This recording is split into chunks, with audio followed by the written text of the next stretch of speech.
y le decía a los amigos de En Primera Fila que vamos a conversar ahora con Juan Marcos Pueyrredón, que es abogado, profesor universitario, secretario de la Academia del Plata, sobre los, y remarco, iniciales cursos de cultura católica. Muy buenas tardes, Juan Marcos. Buenas tardes, mucho gusto, Germán. Te felicito además Bienvenido por una vez más a En Primera Fila. te felicito además por la música de Atahualpa, realmente una maravilla. Es uno de esos intérpretes de cantautores que me encanta Atahualpa. Y yo todos los años nosotros tenemos un campito allí en el norte de Córdoba, muy cerca de donde él vivía, que era el Cerro Colorado, donde él vivió toda su vida. Así que vamos todos los años generalmente a visitar el lugar y tenemos todos los recuerdos de él, de allí. Muy bien, ¿sabés que el entrevistado anterior, que es Alejandro Domínguez Benavides, no sé si lo pudiste oír, que estuvimos conversando sobre José Manuel Estrada, qué bueno. te dejó un saludo muy, muy grande y también engancha con lo que vamos a conversar nosotros, ¿no?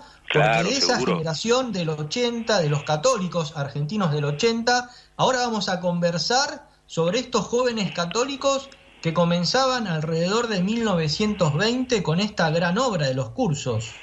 Y sí, es decir, los cursos nacen justamente más o menos por esa época, 1922, ¿no? Y son herederos, es decir, en buena medida de José Manuel Estrada y de toda esa generación que fue tan valiosa para el país, ¿no? Desde todo punto de vista, ¿no? Los cursos nacen en 1922 y son un grupo, es decir, de gente muy joven, ¿no? Tendrían aproximadamente entre 25 y 28 años, ¿no?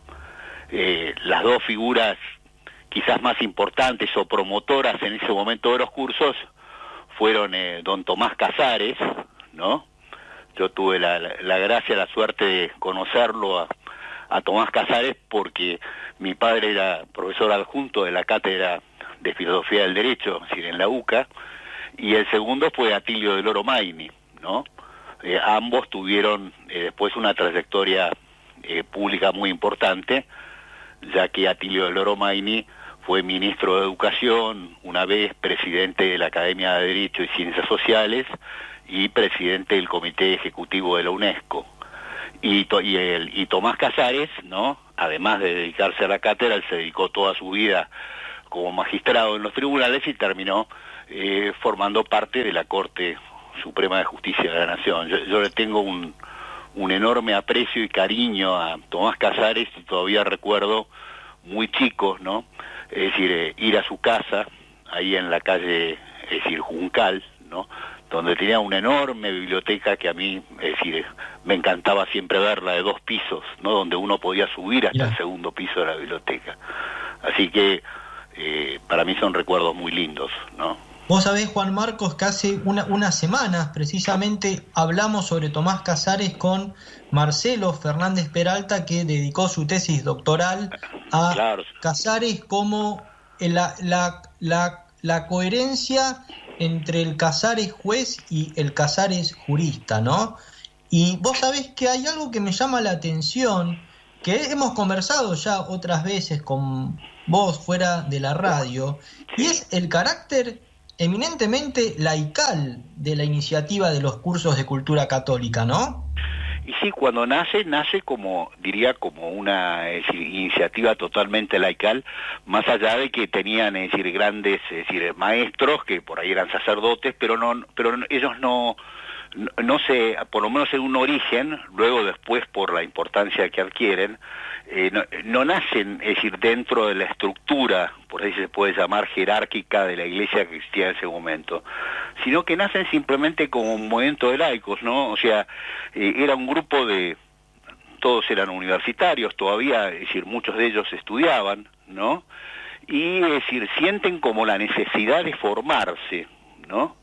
En ese momento había todavía, es decir, una gran indigencia en ese aspecto, es decir, en ese aspecto cultural, y sobre todo había una gran indigencia en el sentido de integrar dos cosas que son tan importantes como por un lado, es decir, el ámbito, es decir, del orden natural, y por el otro el orden de la fe, ¿no? De manera tal de Claro. poder integrarlo en una cultura cristiana. Y eso hace que ellos digan, bueno, tenemos que formarnos, tenemos que buscar gente un poco mayor que nosotros, ya sean laicos o sacerdotes, que lo haga, y así es como comienzan los cursos, como una cosa muy humilde, generalmente como suele ocurrir con las cosas grandes, importantes, que empiezan muy chiquitas, y donde vale mucho más por ahí, es decir, el alma, el corazón o el espíritu del proyecto, que las estructuras y las cosas que quieren hacer.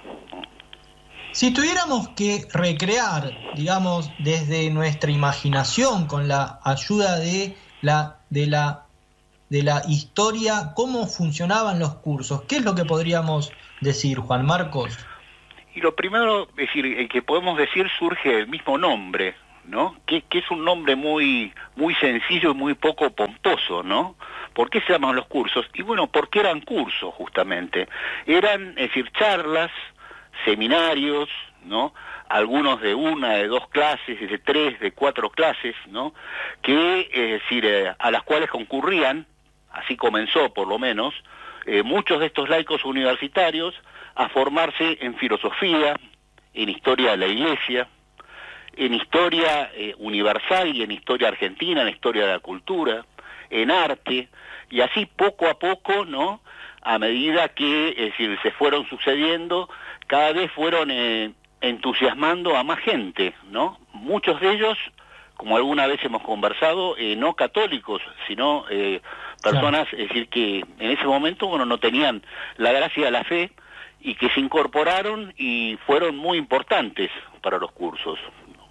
Ahí recuerdo, Juan Marcos, una distinción que hace Juan Manuel Medrano entre los hombres de los cursos y los hombres en los cursos o que pasaron por ellos, ¿no? Claro, o sea, José María menciona, es decir, por un lado, es decir, hombres, ¿no?, que ingresaron a los cursos, como por ejemplo pudo haber sido Borges, ¿no?, es decir, Claro. y que tuvo una extraordinaria actuación y un gran entusiasmo adentro, y luego salió de los cursos, pero no salió enojado de los cursos, sino todo lo contrario, entusiasmado con los cursos. Lo que pasa es que las circunstancias hicieron que fuera hacia otros lugares. En cambio, por ejemplo, Maresal, ¿no? Maresal es un hombre de los cursos. ¿Por qué de los cursos? Porque también, como Borges, se incorpora a los cursos, pero después se queda allí. Ese es el espacio en el cual, de alguna manera, es decir, él trabaja, ¿no?, en su arte, en su poesía, etcétera, ¿no? Pero ambos, uno y otro, fueron de los cursos, ¿no? Y es muy rica, me parece, esa distinción que hace José María, porque pone de relieve la diversidad, es decir, que existía, en el respeto que existía entre todos, ¿no? Todo en función de, es decir, una sola cosa, que era la verdad, ¿no?, reflejada en las distintas dimensiones de la persona. Hay un aspecto que a mí me llama mucho la atención, porque si uno lee la palabra cursos, piensa que son o que podrían llegar a ser solamente clases, o sea, instrucción. Sin embargo, por lo que uno puede estudiar a partir de los documentos, también había un cultivo importante de las letras y del arte. Sí, en ese sentido, desde un comienzo. Lo que pasa que, claro, como yo recién te comentaba, comienza siendo una cosa pequeña y comienzan sí siendo pequeños cursos. Ahora, poco a poco se va abriendo a otras dimensiones, y además se crea lo que se llamó, es decir, el convivium, ¿no?, que era, es decir, motorizado por uno de los grandes hombres también de esta época, que era un médico cultísimo y aparte muy afecto a las artes y muy agradable y divertido, que se llamó César Pico. Entonces, alrededor de César Pico, por la noche, ¿no?, casi todas las semanas, es decir, se convocaban, ¿no?, un grupo de amigos que cada vez fueron más, especialmente artistas, poetas, es decir, escultores, hombres de la pintura, etcétera, y diría que por ese lugar pasaron casi todos los hombres, casi todos los argentinos importantes de esa generación, católicos o no católicos, ¿no? Y generaron, es decir, un lugar extraordinario, no solamente como espacio de cultura, sino de espacio de amistad, ¿no? De gente distinta, de gente diferente, de gente pero al mismo tiempo muy rica y que todos gustaban de lo mismo. En este caso, es decir, el amor por la belleza, el amor justamente por el esplendor de la verdad, que en eso consiste la belleza, ¿no? Recuerdo ahora también, por ejemplo, a Ballester Peña, ¿no?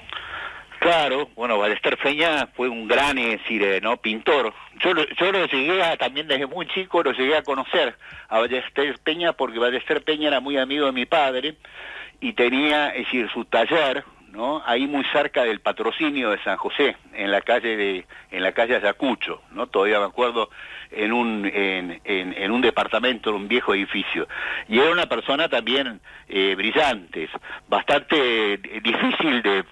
Mi padre me contaba, bastante difícil de carácter porque era muy huraño, al mismo tiempo una persona buenísima, pero era una persona bastante huraña y que dedicaba buena parte de su tiempo, es decir, a la pintura, y no solamente a la pintura, sino también a la poesía, porque también fue poeta, ¿no? Un hombre de... es decir, de la Academia del Plata, que falleció desgraciadamente el año pasado, que era un gran, es decir, pintor, Francisco Travieso, justamente... al hacer su presentación en la Academia, habló extraordinariamente bien de, es decir, Ballester Peña y de su obra, que está en muchísimos lugares, ¿no? Es decir, en la Argentina, muchísimas iglesias tienen murales de Ballester Peña, por ejemplo, ¿no? En la ciudad de San Miguel de Tucumán, por ejemplo, hay un museo que está repleto de sus obras, no tan características. Claro. ¿No? Igual, por ejemplo, en lugares acá cercanos, por ejemplo, en Pinamar, ¿no? Sí. En Pinamar, la iglesia, es decir, bueno, la iglesia más importante de Pinamar, tiene un mural muy grande de Ballester Peña. Y aquí en Buenos Aires, en la parroquia que está al lado de la Facultad de Medicina, que creo que es la parroquia universitaria, donde se reúnen los grupos universitarios, es decir, cristianos, ¿no? Sí. Allí también hay otro, es decir, mural muy importante. La parroquia San Lucas. Claro, la parroquia de San Lucas. Así que tiene mucha obra, ¿no? Muchísima obra ha hecho. Y era una maravilla como pintor, ¿no? Es decir, pero y además de él, bueno, había, es decir, muchos otros importantes, ¿no? Es decir, o sea, no fue, es decir, ese movimiento vinculado con el arte, no fue una o dos personas importantes, sino que fue toda una generación, ¿no? Porque todos se volcaron, era tan atractivo, ¿no? El lugar ese del convivium, ¿no? Que bueno, que todos lo frecuentaban, ¿no? ¿Qué lecciones nos dejan, Juan Marcos? Ya estamos llegando casi al final de nuestro programa, ¿no? Me encantaría seguir conversando, porque esto da para mucho, ¿no? Pero ¿qué lecciones le podríamos pedir a estas experiencias de los iniciales cursos de cultura católica? Estoy pensando sobre todo, bueno, yo ya soy de una generación que ha pasado los 40 años, pero pienso sobre todo en los jóvenes de 20 y pico de años, en los veinteañeros, ¿no? Me parece que estos eran jóvenes de 25 años y habían hecho tal cosa, ¿no? Eran jóvenes de 25 años, incluso algunos, es decir, más jóvenes todavía, ¿no? Pero, es decir, tenían como recién mencionaba, y como creo que hoy también existe, tenían una gran inquietud por la verdad en todas las áreas, no solamente con la verdad teórica, sino con la verdad encarnada, con la verdad que se hace vida, ¿no? Y entonces, es decir, no solamente en el ámbito de la teología o en el ámbito de la filosofía, que a algunos podía interesarles y a otros no tanto, sino también en todas las manifestaciones de la cultura. Entonces, y a su vez, eso por un lado. Y en segundo lugar, yo creo que tenían otra cosa que hoy también existe bastante en la gente joven, por lo menos yo la veo, es decir, en muchos alumnos míos que tengo en la facultad, apreciaban mucho el valor de la amistad. Eran, es decir, amigos de verdad. Sí. Y eran amigos de verdad, es decir, amigos no teóricos, como les decía recién, sino amigos que se ayudaban, es decir, unos a los otros. Y era una amistad de ideales, una amistad, es decir, de empresa, por otra parte. Era una amistad que salía de alguna manera hacia afuera para dar testimonio justamente de la verdad en todas las áreas. Entonces, esas son las dos cosas que recogería y que me parece que la juventud de hoy está también capacitada para hacerlo y de esa manera conformar desde muy de abajo, ¿no? Es decir, grandes proyectos para el país y para el mundo. Te agradezco mucho, Juan Marcos, por tus palabras, y en otra oportunidad te voy a invitar a hablar sobre uno de esos poetas de los cursos, que es Francisco Luis Bernardes, que merece una entrevista. No, es una maravilla, es una maravilla. Es sobre él y sobre su mujer, Palau, Graciela Palau, que también era una maravilla como persona, con todo gusto. Así que muchísimas gracias. Te mando un abrazo muy grande desde y te agradezco la oportunidad que me has dado para poder comentar algo sobre los cursos. Gracias. Un abrazo muy grande, Juan Marcos.